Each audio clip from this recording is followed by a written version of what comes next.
Alors, le bilan du 6e congrès des services de remplacement à Guéret, c'est d'abord un moment d'échange très important entre tous les services de remplacement répartis sur tout le territoire national. C'est important tous les 2 ans de se rencontrer et d'échanger pour voir que d'autres structures, d'autres personnes s'engagent dans les mêmes missions partout en France. C'est déjà le premier point. Le deuxième point, c'est évidemment des discussions politiques, des orientations politiques pour la structure, pour notre réseau des services de remplacement.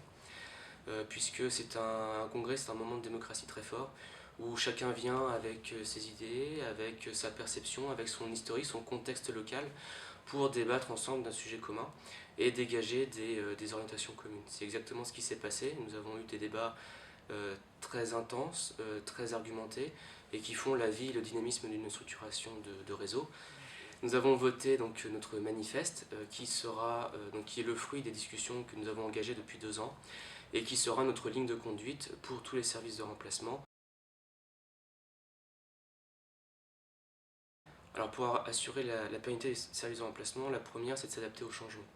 On l'a longuement détaillé pendant ce congrès, le monde agricole change, le monde autour de nous change, et nous ne devons pas rester campés sur nos habitudes d'il y a 44 ans, depuis notre création, et donc nous nous efforçons de régulièrement remettre en cause notre modèle de développement pour toujours mieux coller et d'être toujours plus performants par rapport à nos adhérents.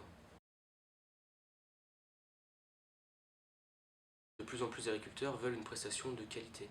Et suivant l'agriculteur, suivant l'adhérent, suivant ses productions, peut-être sa zone, ou même son historique ou ses sensibilités, la notion de qualité n'est pas forcément la même. Et ses attentes ne sont pas forcément la même.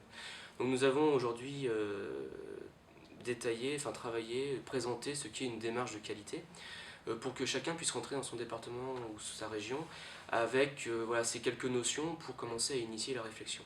Et donc par la suite, nous allons travailler donc, avec la structure nationale et avec des groupes de travail en associant l'ensemble du réseau pour définir voilà, quelle pourrait être une politique de qualité pour les services de remplacement.